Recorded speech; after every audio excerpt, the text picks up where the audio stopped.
దేశం యొక్క ఉన్నత స్థలాల్లోనికి వెళ్ళాలని ఆశించినట్లయితే, అంటే గొప్ప స్థానంలో ఉండాలని మీరు ఎవరైనా అనుకున్నా, దేవుని సన్నిధితో మీరు నిరంతరం గడపాలి.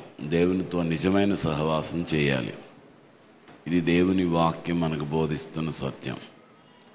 చాలా పనులు ఉన్నాయి, చాలా కష్టాలు ఉన్నాయి అనుకోవద్దు. పనులన్నిటిని పక్కన పెట్టాలి, అంతే, తప్పదు.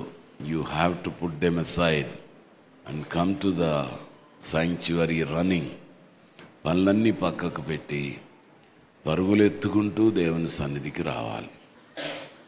పనులు చాలా ఉంటాయి కదా, చేస్తూ ఉంటే పనులు ఉంటానే ఉంటాయి కదా.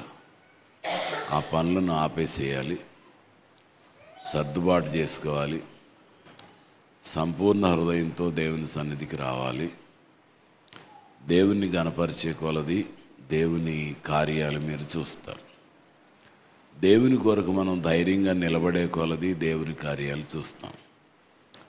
మనం పిరికితనంగా ఉన్నప్పుడు దేవుని కార్యాలు చూడలేం.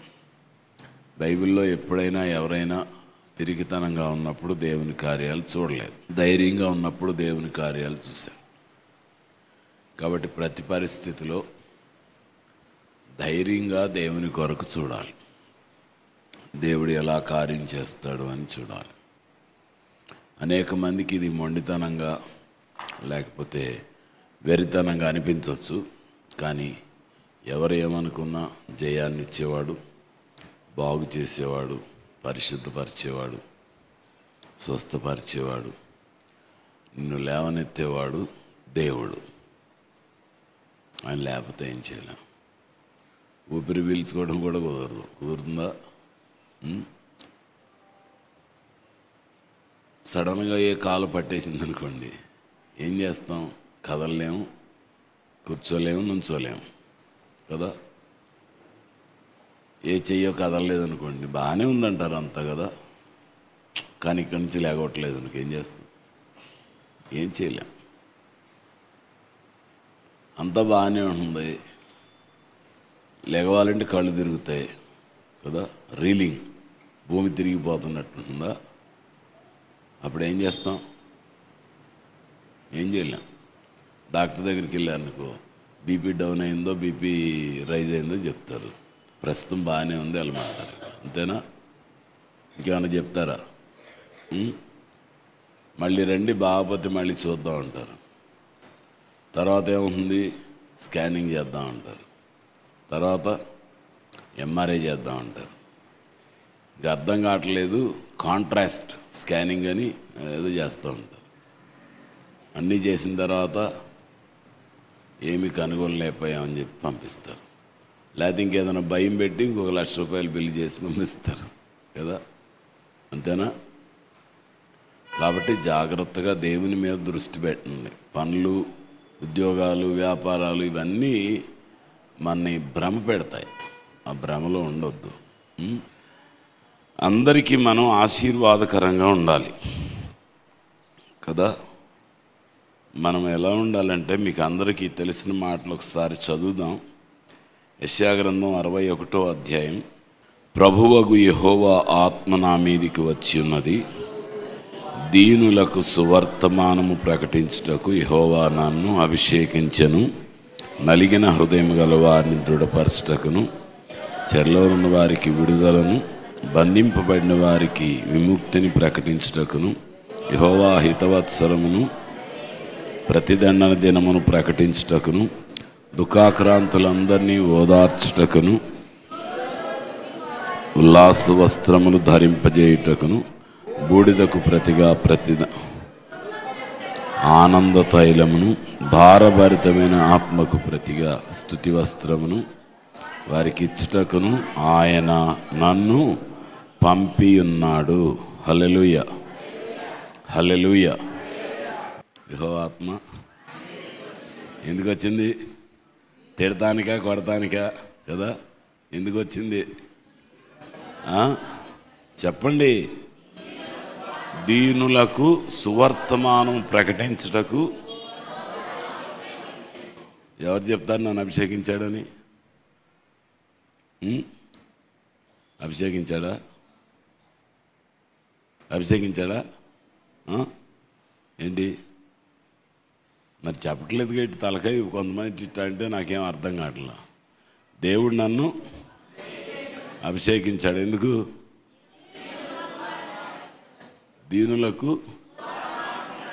మరి ప్రకటిస్తున్నారా? అది సమస్య. అందుకనే ఏది సమాధానం రాదు కదా. టు క్యారీ స్లాండర్స్ కదా, ఏం చేయడానికి? స్కాండలైజ్ చేయడానికి, కొండేలు చెప్పడానిక.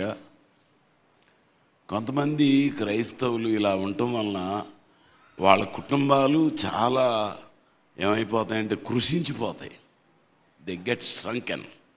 ఆ కుటుంబాలు, చెప్పే కుటుంబాలు కృషించిపోతాయి, ఆ మాటలు విన్న వాళ్ళ కుటుంబాలు కూడా పాడైపోతాయి. చాలా భక్తిగా ఉన్నట్టు నటిస్తారు కొంతమంది. ఒక ఆయన ఉండేవాడు, వెళ్ళిపోయాడు, ఇప్పుడు లేడు. చాలా ప్రేమగా మాట్లాడేవాడు. ఆవిడ దగ్గరికి వెళ్ళి ఆవిడకి ఏదో చెప్పేవాడు, ఈయన దగ్గరికి వచ్చి ఈయన ఏదో చెప్పేవాడు. ఆ కుటుంబాలు ఎట్లా అయిపోయాయి అంటే విడిపోయేంత పరిస్థితులు వచ్చాయి. కొన్నిసార్లు కొంతమంది ఆత్మహత్యలు చేసుకునేంత పరిస్థితుల్లోకి వచ్చారు. అప్పుడు దాకా నా దగ్గరికి వచ్చేది కాదు వర్తమానం, అప్పుడు వచ్చేవారు. ఏమైందంటే అసలు ఇక కుదరదు, నాకు వాళ్ళకి కుదరదని చెప్పేవారు. నేను నవ్వేవాడిని, ఎందుకు ఇలా చెప్తారని.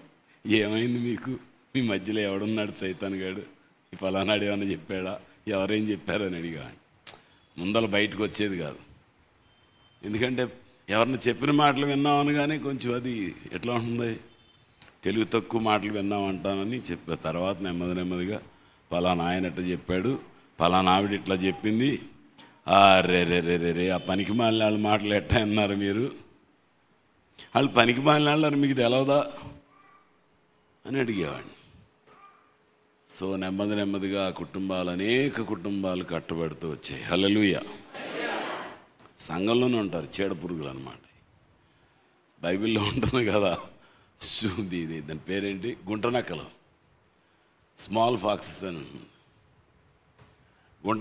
నక్కలు పట్టుకోమన్నాడు దేవుడు. కాబట్టి నక్కలు పట్టుకోకపోతే ఏం చేస్తాయో చేయాల్సిన డ్యామేజ్ చేస్తాయి. కాబట్టి మీరు ఎవరి మాటలు వింటున్నారో, ఎవరితో మాట్లాడుతున్నారో, ఎవరితో సహవాసం చేస్తున్నారో మీరు జాగ్రత్తగా ఉండాలి. నేను ఎప్పుడూ వేదనతో గుర్తు చేసుకునేది ఏంటంటే, మనిషి యొక్క పతనం అబద్ధాలు వినటంతో స్టార్ట్ అయింది, అంతకుముందు లేదు. వినటంతోనే వీళ్ళేం అబద్ధాలు అలా. ఇప్పుడు కూడా చాలామంది ఫలానా వాళ్ళు సత్యవంతులు అనుకుని ఆ మాటలు వింటారు. వీళ్ళకి దరిద్రం అంతా నెత్తి మీదకి వచ్చి కూర్చుంటుంది. ఇంకా పైగా వాళ్ళు నిజమే చెప్తారని చెప్తారు. వాళ్ళు చెప్పే అబద్ధాలని ఇలా చూపించినా కూడా వాళ్ళకి నచ్చదు. లేదు ఇదే తప్పు అంటారు కదా. ఈ చెయ్యి ఇదేంటి, ఇది చెయ్యి కాదంటారు. అంత మూర్ఖులు ఉంటారు కొంతమంది. ఇది జుట్టు అంటే ఇది జుట్టు కాదంటారు కదా. ఇలాంటి రకాలు చాలామంది ఉంటారు. వాళ్ళేంటి తెలివి గల వాళ్ళు అనుకుంటారు. చాలా నరక వేదన అనుభవిస్తున్నారు కొంతమంది. దేవుని ఆశీర్వాదాన్ని పోగొట్టుకుంటున్నారు. దేవుడు కృపతో చేయి చాచించాడు, అది చేయి పట్టుకోలేకపోతున్నారు, నీరసంగా ఉంటారు కదా. ఇప్పుడు నేను నిలబడి పాటలు పాడమన్నాను, స్తుతించమన్నా అనుకో, కొంతమంది వృద్ధాప్యాన్ని బట్టి లేకపోతే ఏదైనా పరిస్థితిని బట్టి నిలబడలేకపోవచ్చు. కొంతమంది ముడుచుకొని కూర్చుంటారు ఇట్టాగే. నాకు అర్థం కాదు ఎందుకో అలా ముడుచుకొని కూర్చుంటారు. పాట పాడతా అంటే పాట కూడా పాడరు, తలకాయ కింద పడేస్తారు. ఎందుకు పడేస్తారో తెలియదు. ఇంకా దేవుని కృప ఎలా వస్తుంది చెప్పండి? ఎలా వస్తుంది? ఎందుకు కూర్చోవాలి? నీకేమైనా పడిపోయేంత కళ్ళు తిరుగుతున్నాయా, రోగం వచ్చిందా, ఏమొచ్చింది? శక్తి పొందాలంటే ఏం చేయాలి? దేవుణ్ణి ఆర్భటించి స్తుతించాలి. హల్లెలూయా, హల్లెలూయా, హల్లెలూయా. ఇప్పుడు నేను ఈ రోజున ఇప్పుడు మాట్లాడుతున్నానంటే దేవుని కృపతో మాట్లాడుతున్నా. నిన్నటిదాకా ఏముంది, ఏమంటారు, దీన్ని కళ్ళ కలక వచ్చింది. ఎలా ఉందో నా పరిస్థితి చుట్టూ ఉన్న వాళ్ళకి తెలుసు. సరేది అయిపోయింది. మార్నింగు అక్కడ కూకట్పల్లిలో మాట్లాడటం ప్రారంభిస్తే మాటకి దగ్గు వస్తాను. ఎందుకో ప్రారంభమైంది, సైతాన్ని ఏం చేయలేదు అని చెప్పా. అప్పటి నుంచి తగ్గిపోయింది మళ్ళీ. హల్లెలూయా, హల్లెలూయా. దగ్గొచ్చినా మాట్లాడాలి, దగ్గొచ్చినా కేకలు వేయాలి, అనారోగ్యం వచ్చినా దేవుని స్తుతించాలి, కాళ్ళు నొప్పులు వచ్చినా దేవుని స్తుతించాలి, చేతులు లేపలేపని చేతులు ఎత్తి దేవుణ్ణి స్తుతించాలి. హల్లెలూయా, హల్లెలూయా. దేవుడు ఏమంటున్నాడు? దీనులకు సువార్త ప్రకటించాలి. నువ్వు ఏడుపు మొహం పెట్టి కూర్చుంటే ఇంకేముంది నీ లైఫ్? నువ్వే ఏడుస్తూ ఉంటే నువ్వు ఇంకా ఎవరికేం చెప్తావు? నీ ముఖం చూసిన వాళ్ళు కూడా నిన్ను చూసి ఏడుస్తారు ఇంకా కదా. ఒక మాట అంటారు, ఎదురేడవా పొదులేడవా అని కదా, అంతేనా? ఉంటే వాళ్ళు కూడా ఏడుస్తూ ఉంటారు కదా. ఎందుకు ఏడుపులు? ఏడుపు ముఖం ఎందుకు? ఎంత సంతోషంగా ఉండాలి. ఇంకేం చెప్తున్నాడు దేవుడు? నలిగిన హృదయం గల వారిని ఏం చేయాలి? ఎవరిని పోటాడే వాళ్ళ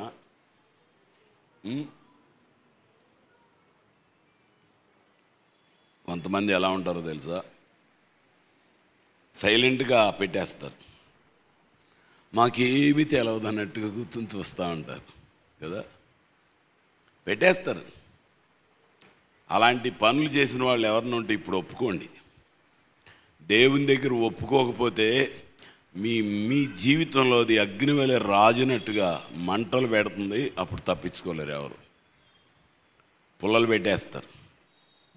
అన్నదమ్ముల్లో, అక్కచెల్లెల మధ్యలో, తల్లిదండ్రుల మధ్యలో, చుట్టాల మధ్యలో, సేవకుల మధ్యలో, విశ్వాసుల మధ్యలో ఏదో చేసేస్తారు అంతే. ఏమీ ఎరగనట్టుగా నంగనాచి అంటారు, అట్ట కూర్చుంటారు. దేవుని వాక్యం ఏం చెప్తుంది? నలిగిన హృదయం గల వారిని, మన నలిగిపోయిన వారిని ఇంకేం చేస్తాం?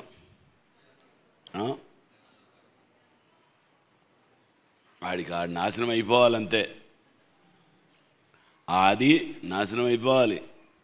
నీకు తెలవదు, వాళ్ళు అటు అయి తెరాల్సిందే అనుకుంటారు కదా.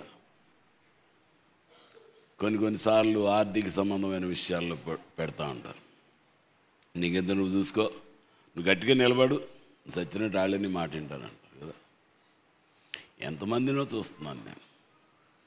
తర్వాత వాళ్ళు అనుభవించే వేదన ఇంత అంత కాదు, వెంటనే రాకపోవచ్చు, అప్పుడు అంతా బాగానే ఉంటుంది. ఇశ్రాయేలీల మీద దేవుడు 490 సంవత్సరాలు వారి మీద ఏం చేశారు? కనికరించారు. విశ్రాంతి దినాన్ని పాటించకపోవడం వల్ల మరి వారు ఏమైపోయారు? దేవునికి చాలా దూరం అయిపోయారు. దేవుని కృపను పోగొట్టుకున్నారు. కానీ దేవుడు ఎంతకాలం దీర్ఘశాంతం చూపించాడంటే అంతకాలం చూపించాడు. అది చాలామందికి అర్థం కాక, నేను నిజంగా పాపం చేస్తే ఈ పాటికి దేవుడు అది కోపం వచ్చేది కదా, మరి దేవుడు నన్ను చూస్తున్నాడని నాకు తెలుసులే అంటారు కదా.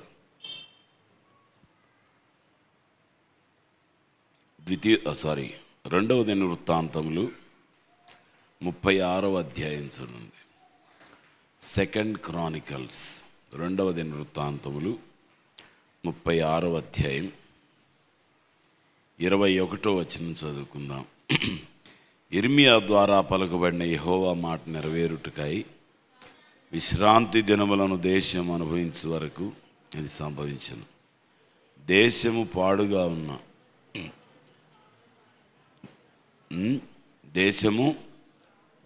ఉన్న 70 సంవత్సరముల కాలము అది విశ్రాంతి దినములను అనుభవించింది. అంటే 490 సంవత్సరాలు ఏం జరిగింది? వాళ్ళు విశ్రాంతి దినాలని లక్ష్య పెట్టలేదు. ప్రార్థన లేదు, ఆరాధన లేదు, దేవుని సన్నిధి లేదు, దేవునితో సహవాసము లేదు. మేము బాగానే ఉన్నాం కదా, ఏమైంది మాకు? మోషే చెప్తే చెప్పాడు, మాకేం అవ్వలేదు, వీఆర్ ఫైన్ అన్నారు. అందువలన వాళ్ళు పోయి మరలా ఎక్కడికి వెళ్ళారు? అష్షూరు దేశం వెళ్ళారు. తర్వాత కొంతమంది బబులోన్ దేశం, ప్రస్తుతం ఉన్న ఇరాన్ ప్రాంతాలని ఎలా వెళ్ళారు? బానిసలుగా వెళ్ళిపోయారు. ఇశ్రాయేలీలు ఎక్కడున్నారు? ఐగుప్తులో నుండి దేవుడు వారిని విడిపించి తీసుకొచ్చాడు. బానిసలుగా ఉన్న వారిని తీసుకొస్తా ఉంటే దేవుడు వారిని ఏం చేశాడు? వీరులుగా మార్చేశాడు. హల్లెలూయా. యోధులుగా మార్చాడు. ఎక్కడికి వెళ్ళినా జయం వచ్చేది, అద్భుతమైన జయాలు చూస్తూ వచ్చారు. కానీ దేవుని లక్ష్య పెట్టినందువలన వాళ్ళు మళ్ళీ ఏమైపోయారు? బానిసలుగా వెళ్ళిపోయారు. దేశం పాడైపోయింది. దేశంలో పంటలు పండించేవాళ్ళు లేరు, దేశంలో వ్యవసాయం చేసేవాళ్ళు లేరు. దేశం హాయిగా ఉందట. ఎట్లా ఉంది? విశ్రాంతిని అనుభవించింది. ఈ పాప కర్ములు తొక్కి తొక్కి నా బ్రతుకు పాడైపోయింది అనుకున్నట్టుగా ఆ దేశమంతా విశ్రాంతిని అనుభవిస్తూ వచ్చింది. హల్లెలూయా. దేవునికి ఉగ్రత వస్తానే ఉంటుంది. అంతకుముందు అమెరికాలో ట్విన్ టవర్స్ కూలిపోయినాయి. ఒకడు వెళ్ళి కూల్చేసాడు వాడు, బిన్ లాడెన్ అనేవాడు. అప్పుడు చెప్పారు చాలామంది, ఇప్పుడు అంతా గొప్ప రివైవల్ వచ్చింది, అందరూ చర్చిలన్నీ నిండిపోతాయని చెప్పారు. ఇప్పుడు కూడా నిండుతున్నాయి మళ్ళీ కదా. హల్లెలూయా. ఇష్టానుసారంగా మాకు 50 కోట్ల ఇల్లు ఉంది, మినిమం 50 కోట్లు అక్కడ ఇళ్ళన్నీ మినిమం. ఎందుకంటే ఒక ఇల్లు 100 గజాల్లో లేకపోతే 1000 గజాల్లో ఉండదు. 4 ఎకరాలు 5 ఎకరాలు 10 ఎకరాల స్థలాల్లో ఆ ఇళ్ళు ఉంటాయి. మన విశ్వాసులు కొంతమంది ఇళ్ళే 1/2 ఎకరు అట్లా, ఒక 2 acres అట్లా ఉన్నాయి కొంతమందికి, అందరికి కాదు కొంతమందికి.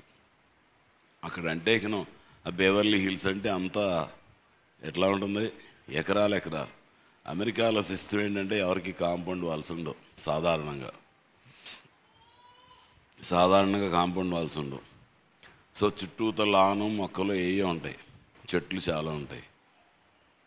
సో ఎకరాల స్థలంలో ఇల్లు కట్టుకుంటారు, ట్యాక్సులు కడుతూ ఉంటారు. సో మన చాలామంది వాళ్ళకి అక్కడ కూడా ఉన్నాయని వింటున్నాం. ఎవరికి? ఈ పెద్ద పెద్ద బిజినెస్ స్టార్స్ లేకపోతే సినీ స్టార్స్, వీళ్ళందరికీ కొన్ని ఎకరాల మధ్యలో ఇల్లు ఉంది. చాలా గర్వించారు. దేవుడు ఎక్కడున్నాడు, ఇక్కడ దేవుడు లేని పట్టణం ఇది అని ప్రకటించారు. నెక్స్ట్ డేకో తర్వాత డేకో వచ్చింది, అగ్ని వచ్చింది. తగలబడతా ఉండి ఏడుస్తా పారిపోతా కేకలేస్తా వచ్చారు. మీరందరూ చూస్తూనే ఉంటారు కదా యూట్యూబ్లో.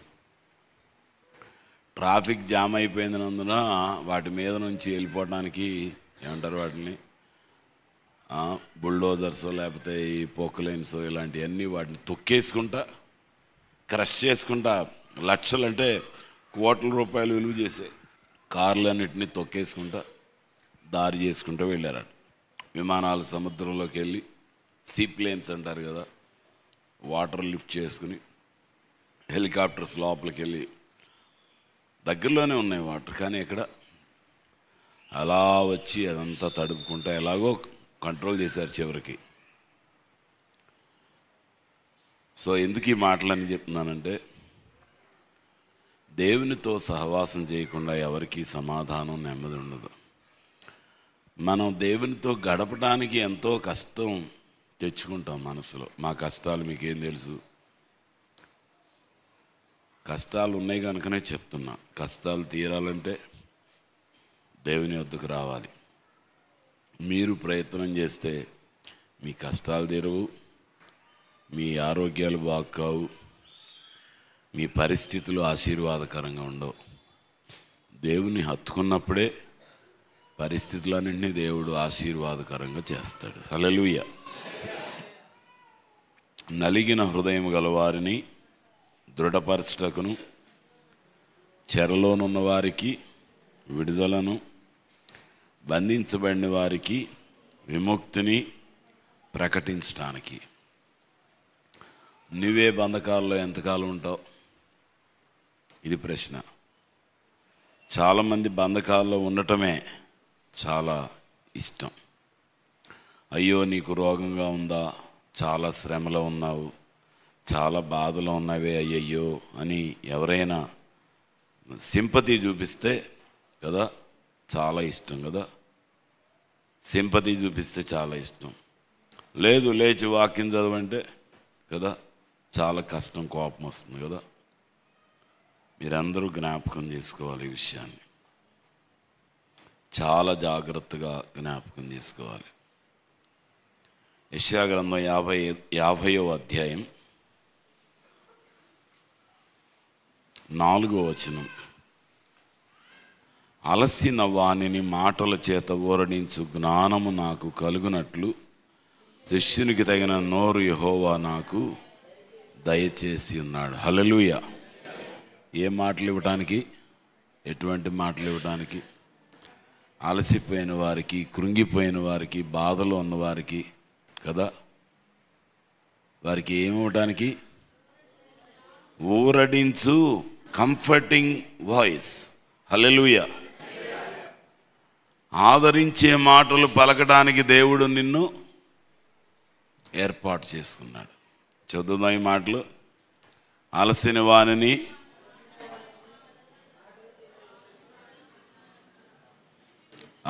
వానిని మాటల చేత ఊరడించు జ్ఞానము నాకు కలుగునట్లు శిష్యునికి తగిన నోరు యెహోవా నాకు దయచేసి ఉన్నాడు. హల్లెలూయా.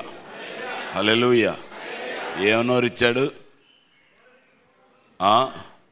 బాబు నాకు బాగాలేదు నాయన, నీకేం చెప్తాను నేను, ఇంకా నాకే రోగం తగ్గట్లేదు, నాకే సమస్యలు తీరట్లేదు, ఏం చెప్పాలి నీకు ఇంకా నా బతుకుని గురించి? నేనేం చేయలేను కదా, నేనేం చేస్తాను? నా బతుకు బాగాలేదు. అంతేనా కదా? అంతేనా ఏమ్మా? అంతేనా? ఏం చెప్పాలంట? అలసిపోయిన వారికి నీ మాటలు వింటే ఏం కావాలి? అలసిపోయిన వానిని శిష్యునికి తగిన నోరు. అంటే ఈ మాటలు చెప్పలేని వాళ్ళు శిష్యులు కాదు. అంతేనా? శిష్యునికి తగిన నోరు నీకుందా? Do you have the mouth that a disciple has, must have. అది జ్ఞాపకం చేసుకోవాలి. శిష్యునికి తగిన నోరు నీకు ఉందా? ఉందా లేదా? శిష్యునికి తగిన నోరు నీకు ఉందా? ఇది ప్రశ్న. శిష్యునికి తగిన నోరు యెహోవా నాకు దయచేసి ఉన్నాడు. శిష్యులు విన్నట్లుగా నేను వినుటకై ఆయన ప్రతి ఉదయమున నాకు వినుబుద్ధి పుట్టించుచున్నాడు. హల్లెలూయా. ప్రతి ఉదయమున దేవుని మాట కొరకు చూస్తున్నావా? చూస్తున్నారా? సహోదరులారా, సహోదరిలారా అడుగుతున్నాను, ప్రతి ఉదయమున దేవుని స్వరం కోసం చూస్తున్నారా? ఏదో లేచి యాదృచ్ఛికంగా గబగబా పనులు చేసుకుంటా దినాన్ని గడిపేస్తున్నారా? ఇది మనందరం గుర్తుపెట్టుకోవాలి. లేవగానే దేవునితో ఏమన్నా సంభాషణ చేస్తున్నారా? శిష్యులు వినున్నట్లుగా నేను వినుటకై ప్రతి ఉదయమున నాకు వినుబుద్ధి. రెండు విషయాలు. ఒకటేమో దేవుని వాక్యం, రెండోదేమో దేవుని దర్శనం, దేవుని ప్రత్యక్షత, దేవుడిచ్చే స్వరం. దేవుని స్వరం వినబడవచ్చు. దేవుని సన్నిధిలో చేరి ఆయన కృపను ధ్యానిస్తూ ఆయన మాటలు వింటూ లేవకపోతే దినం ఎలాగా సంతోషకరంగా ఉంటుంది? నీ దినం ఎలా ఆనందంగా గడుస్తుంది? నీ దినం ఎలా, ఆ దినం, ఆ రోజు ఎలా ఆశీర్వాదకరంగా ఉంటుంది? శిష్యులు వినున్నట్లుగా నేను వినుటకై ప్రతి ఉదయమున నాకు వినుబుద్ధి పుట్టించున్నాడు. ప్రభువగు యెహోవా నా చెవికి వినుబుద్ధి పుట్టింపగా నేను ఆయన మీద తిరుగుబాటు వినకుండా నేను, హల్లెలూయా, ఆయన మీద నేను తిరుగుబాటు చేయలేను. వినకుండా నేను చదవరేంటి? ఎవరి దగ్గర లేదా బైబిల్? ఉందా? వినకుండా నేను ఓలేదు. దెబ్బలు కొట్టించుకోవడానికైనా నేను వెనక్కి తిరగలేదు. కొట్టువారికి నా వీపును, వెంట్రుకలకు పెరిగే వారికి నా చెంపలను అప్పగించితిని. ఉమ్మివేయి వారికి, అవమానపరచు వారికి నా ముఖము దాచుకొనలేదు. ప్రభువు యెహోవా నాకు సహాయం చేయువాడు గనుక నేను సిగ్గుపడలేను. నిందలు, అవమానాలు, కష్టాలు, నష్టాలు, శ్రమలు, బాధలు నన్ను సిగ్గుపరచలేవు. నేను సిగ్గుపడినని ఎరిగిన ముఖమును చెకుముకి రాతి వలె చేసు. చాలా మంది ముఖాన వేయచ్చు కదా, చాలా మంది ముఖాన నిన్ను హేళన చేయొచ్చు, నిన్ను అవమానపరచవచ్చు, కానీ దేవుడు నీకు జయమిచ్చేవాడు. హల్లెలూయా. జీవన యాత్రలో చాలా వైఫల్యాలు, ఓటములు ఎదురైనట్టుగా కనపడవచ్చు. ఆ పోరాటాలన్నిటిలో దేవుడు గొప్ప జయమిస్తాడు. అంటే చిన్న చిన్న పోరాటాలు ఓడిపోయినట్టు కనబడతాం, ఫైనల్గా వచ్చే విజయాన్ని గురించి మనం ఆలోచించాలి. రెండవ ప్రపంచ యుద్ధ కాలంలో హిట్లర్ నేను గెలిచిపోయాను అనుకున్నాడు కదా. లేదు, మనం ఓడిపోయే పరిస్థితులు కనపడుతున్నాయి, మనం సంధి చేసుకుందామంటే ఆ చెప్పిన వాళ్ళందరినీ చంపేశాడు. తర్వాత రోజు వాడిని వాడే కాల్ చేసుకున్నాడు. ఏదో కావాల్సిన తిని కాసేపు ఒక అమ్మాయిని పెళ్లి చేసుకుందాం అనుకున్నాడు, ఆమెను కూడా పట్టుకున్నాడు. పాపం దాన్ని వదిలేసిన ఏదన్నా బతికేదేమో తెలియదు. అలా ఇద్దరు కలిసి తిని కొంతసేపు తాగి నోటో ఏంటది సైనైడ్ పెట్టుకుని, నోటో ఒక చేత్తో సైనైడ్ పెట్టుకున్నారు, ఒక చేత్తో కాల్చుకున్నారు. వెంటనే ఏం చేయాలి, నన్ను బూడిద చేసేయమని చెప్పాడు. అది వాడి దుర్గతి. అది మీకు అందరికి తెలియాలి. నేను జ్ఞాపకం చేస్తున్నాను, నిన్ను ఎవరు అవమానపరిచినా, ఎంతమంది ఎన్ని బూతులు తిట్టినా, కొట్టినా, ఒకవేళ కదా నిన్ను కాలర్ పట్టుకు లాగిన, చెంపలు పగలగొట్టినా, ఒకవేళ ఇంకేమన్నా ఘోరమైన పనులు చేసిన, దేవుని వాక్యం చెప్తుంది, నువ్వు సిగ్గుపడనక్కర్లేదు. హల్లెలూయా. నీ ముఖమును చెకుముకి రాతి కంటే గట్టిదిగా చేసుకోవాలి. అరే ఈడు మూర్ఖుడు, కొట్టినా సిగ్గులేదు, ఈడికి తిట్టినా సిగ్గులేదు కదా, ఎన్ని చెప్పినా బుద్ధి మార్చుకోవట్లేదు అనుకుంటారు. మనం ఏం తాగుతున్నావా, తందనాలు ఆడుతున్నా, పనికిమాలిన పనులు చేస్తున్నాం. ఆ పనులు చేసే వాళ్ళందరూ గొప్పవాళ్ళలాగా చలామణి అవుతూ ఉంటారు. తాగుడు, తందనాలు, వ్యభిచారం, జోదం, చెడ్డ పనులు, దరిద్ర పనులు చేసే వాళ్ళందరూ యేసుక్రీస్తుని నమ్మానంటే చెప్పడానికి వస్తారు. ఎందుకు నాకు అర్థం కాదు. దౌర్భాగ్య పనులు చేసే వాళ్ళందరూ పెద్ద మనుషుల్లాగా మాట్లాడతారు. నేను చాలా మందికి చెప్పాను ఇలాగే, మీరు చాలా ధైర్యవంతులు, మీరు చాలా జ్ఞానం కలిగిన వాళ్ళు, మాకు జ్ఞానం లేదు, నాకు జ్ఞానం లేదు, నేను పిరికివాడిని కాబట్టి నేను వ్యభిచారం చేయలేను, నేను పిరికివాడిని, నాకు భయం కాబట్టి నేను తాగలేను, నేను పిరికివాడిని, నేను చేతగాని వాడిని కాబట్టి జోదం ఆడలేను, మీరు ధైర్యవంతులు కాబట్టి అవన్నీ చేయగలుగుతున్నారు, చేస్తున్నారని చెప్పా. ఒక ఆయన అయితే నాకు బాబాయ్ అవుతాడు సొంతంగా, ఆయనతో చెప్పా, నువ్వు నరకానికి పోతావు చూడమని చెప్పా. అంతేనంటావా అన్నాడు. అంతే, గ్యారంటీనని చెప్పా. తర్వాత క్యాన్సర్ వచ్చింది. ఇప్పుడైనా మారమని చెప్పా. ఏం మారుతావురా బాబు అంటాడు కదా. తర్వాత కలుద్దామని ఎన్నిసార్లు చూసినా దేవుడు అవకాశం ఇలా, హీఈస్ డూమ్డ్, తీర్పు అయిపోయిందన్నమాట. దేవుని వాక్యం చెప్తుంది, యెహోవా నాకు సహాయం చేయువాడు కనుక నేను చెప్పలేంటి ఎవరో, నేను సిగ్గుపడినని ఎరిగి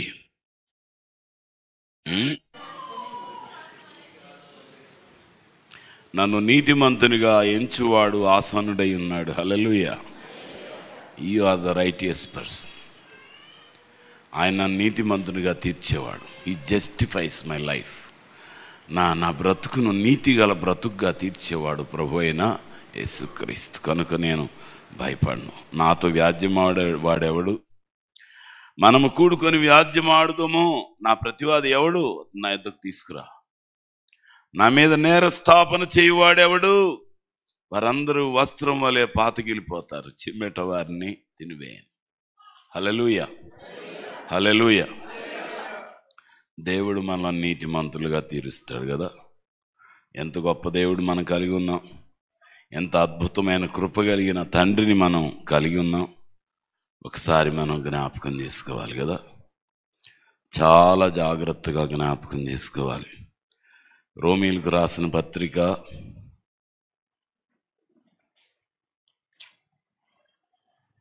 8వ అధ్యాయం 27వ వచనం నుంచి చదువుతున్నాం. మరియు హృదయములను పరిశోధించువాడు ఆత్మ యొక్క మనసు ఏదో ఎరుగును, ఆయన దేవుని చిత్త ప్రకారము విజ్ఞాపనము చేయుచున్నాడు. దేవుని ప్రేమించు వారికి, అనగా ఆయన సంకల్పము చొప్పున పిలువబడిన వారికి మేలు కలుగుటకై సమస్తమును సమకూడి జరుగుతున్నవని ఎరుగుదము.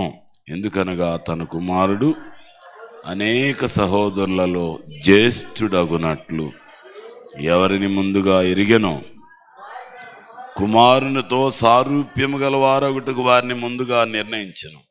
మరి ఎవరిని ముందుగా నిర్ణయించెను వారిని పిలిచెను, ఎవరిని పిలిచెను వారిని నీతిమంతులుగా తీర్చెను, ఎవరు నీతిమంతులుగా తీర్చెను వారిని మహిమపరచెను. హల్లెలూయా. నన్ను గొప్ప చేసే దేవుడు, నన్ను మహిమపరిచే దేవుడు నాకుంటే నేను ఇంకా ఎవరికి భయపడతాను కదా?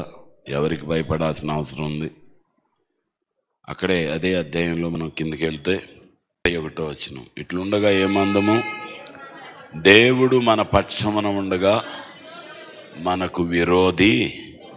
హల్లెలూయా. దేవుడు నా పక్షమున ఉండగా నాకు విరోధి. చెప్పండి గట్టిగా, దేవుడు నా పక్షమున ఉండగా నాకు విరోధి ఉన్నాడు. ఎవడన్నా నిలబడగలడా? ఎవరు నీ ముందు నిలబడలేరు. నిలబడతారు, కొంచెం పోరాడతారు, కానీ సిగ్గుతో అవమానంతో వారు వెళ్ళిపోవాల్సిందే ఎవరైనా సరే. ఎందుకంటే ఇన్ని సంవత్సరాలుగా, ఇన్ని వేల సంవత్సరాలుగా ఎంతోమంది క్రైస్తవ బిడ్డలను చంపుతానే ఉన్నారు. చంపే కొలది పెరిగిపోతున్నారు, అవమానిస్తున్నారు, అవమానించే కొలది పెరిగిపోతున్నారు. ఏ దేశంలోనైనా, ఏ ప్రాంతంలోనైనా దేవుని సువార్తను ఆపగలిగే శక్తి ఎవరికి లేదు, ఎవరికి లేదు. ప్రళయం వస్తే ఎవరైనా ఆపగలుగుతారా? ఎవరు ఆపలేరు. దేవుని సువార్త శక్తి కలిగింది. ఆ ప్రభంజనం ముందు ఎవరు కూడా నిలబడలేరు. నీవు ఒక ప్రభంజనంగా మారాలి. నేను ఒక్కడనే ఉన్నానండి, నేను ఒక్కదాన్ని, నా వల్ల ఏమవుతుంది అనుకోవద్దు. దేవుడు నీ పక్షమున ఉన్నాడు. దేవుడు నా పక్షమున ఉండగా నాకు విరోధి ఎవడు? హల్లెలూయా. నాకు విరోధి ఎవరు గెలవలేరు నన్ను కదా. అందుకనే నన్ను నీతిమంతునిగా తీర్చేవాడు నాకు దగ్గరగా ఉన్నాడు, వచ్చేస్తున్నాడు. అలా వదిలేసి చూస్తూ ఉంటాడు. రే కొట్టండిరా చూద్దాం అంటూ ఉంటాడు కదా. అరే వీడి దగ్గర ఎవరు లేరు అని కొడతా ఉన్నా అనుకో, ఇంతలో అసలు ఆయన వచ్చాడు అనుకో, అరే రే రే రే రే ఎంత పొరపాటు చేసాం, పారిపోదాం అనుకుంటారు. పారిపోవడానికి కూడా కుదరదు పారిపోవడానికి. దేవుని వాక్యం చెప్తుంది జకర్యా గ్రంథంలో, అక్కడంటే యుద్ధానికి వస్తారంట. వచ్చిన తర్వాత కాళ్ళు కుళ్ళిపోతాయంట, నాలుగు కుళ్ళిపోతుంది, కళ్ళు కుళ్ళిపోతాయంట. ఏం చేయాలో తెలవదు, తప్పించుకోలేరు. ఇంకా మళ్ళా జకర్యా గ్రంథం చూడండి,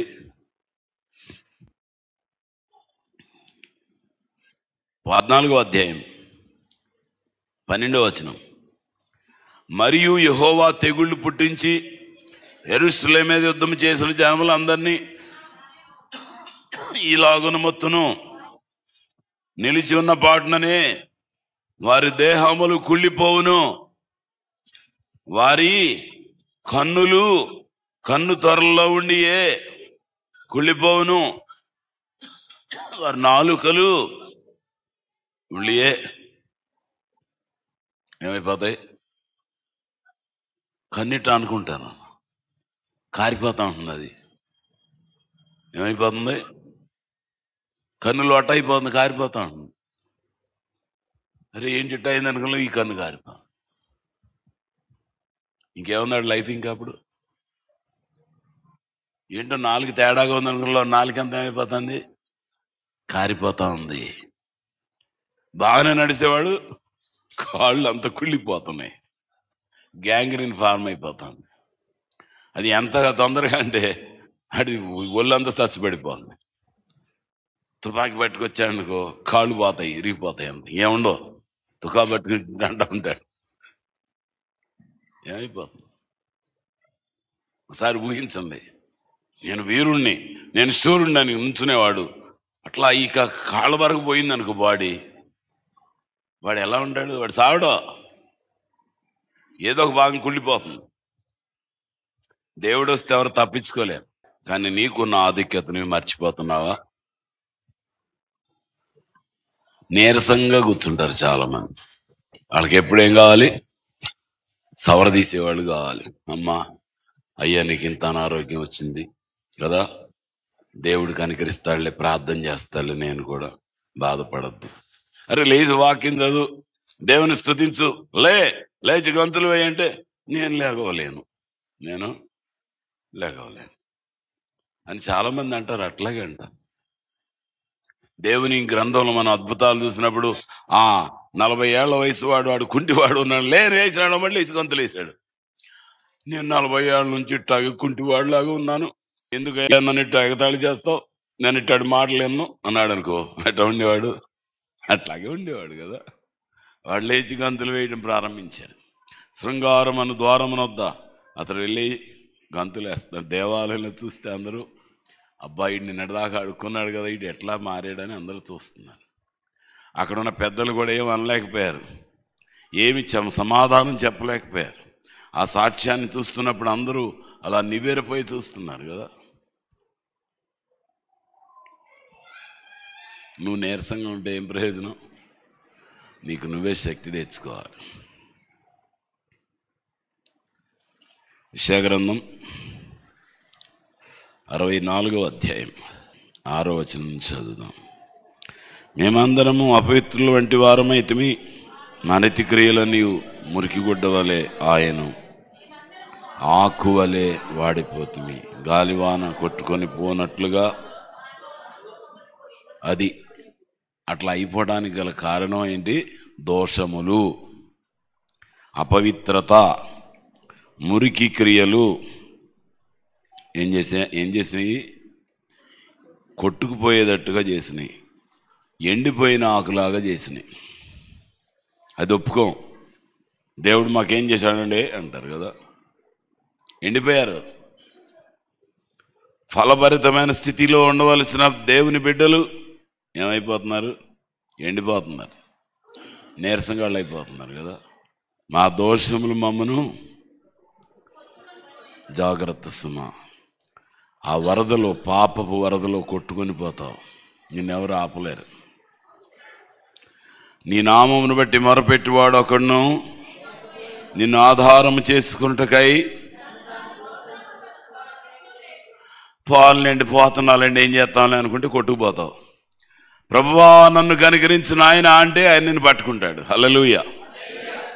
నీకు విడుదల కలుగుతుంది, నీకు జయం వస్తుంది. నిన్ను ఆధారము చేసుకున్నటకై తను తాను ప్రోత్సాహపరుచుకున్నవాడు ఎప్పుడు నీరసమే. ఏం చేస్తాంలేండి, అయిపోయింది, ఎట్టా జరగాల్సి ఉంటే అట్టాగే జరుగుతుంది కదా. ఎట్టా జరగాల్సి ఉంటే అట్టాగే జరుగుతుంది.